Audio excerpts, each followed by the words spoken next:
Civilian evacuations begin in some Ukrainian cities. An uneasy ceasefire is holding in areas that have seen heavy bombardment from Russian forces.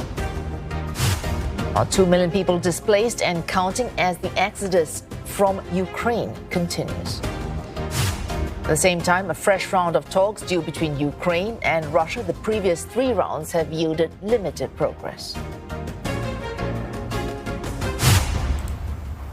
Oli Barrett joins us live from Riga in Latvia. Now, Oli, a flurry of diplomatic activity where you are, Jens Stoltenberg, and we've also got the Canadian and the Netherlands leadership there. But to what end?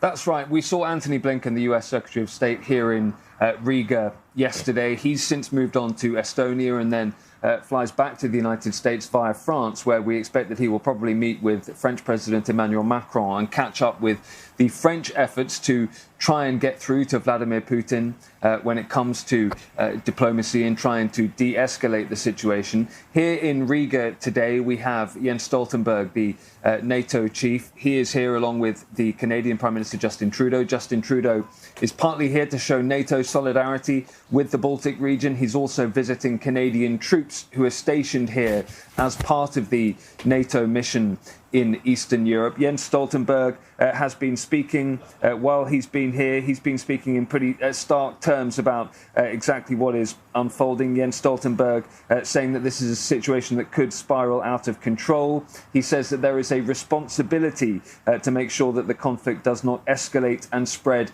beyond Ukraine. And that gets to that call that is being made in some quarters for a no-fly zone to be established over Ukraine. NATO absolutely does not believe that that is the right way to go.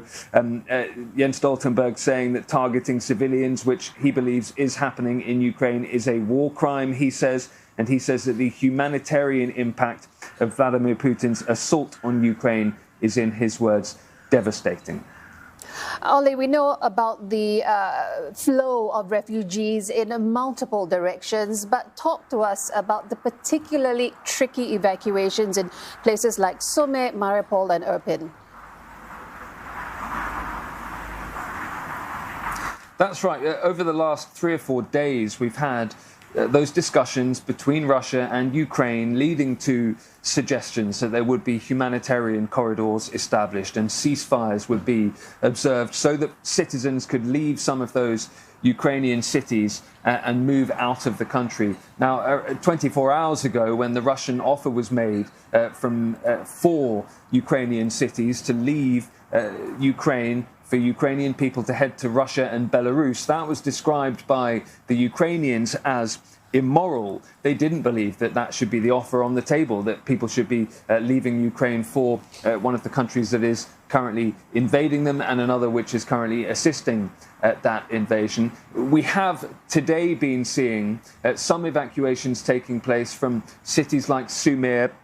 We've been seeing cities like Irpin, people have been getting out of there as well and doing so relatively safely. But we've still been seeing sustained shelling of cities like Mariupol as well. And then ongoing is that really continuing war of propaganda, really, between the Russians and the Ukrainians. The Russians insisting that they have in various places all but destroyed Ukrainian air defense systems. At the same time, the Ukrainians are saying that they've shot down at least a couple of Russian fighter jets. There are reports of a senior Russian general being killed as well. All of it hard to verify. As I say, really a war of propaganda going on between the two sides. One thing is clear if you hear the words of British and American intelligence, which is that the Russian invasion is absolutely not going according to plan. Now, the Kremlin would dispute that, but according to British and American intelligence, this is a military operation that is not going the way that the Russians expected that it would. Oli Barrett is in Riga, Latvia. Thank you, Oli.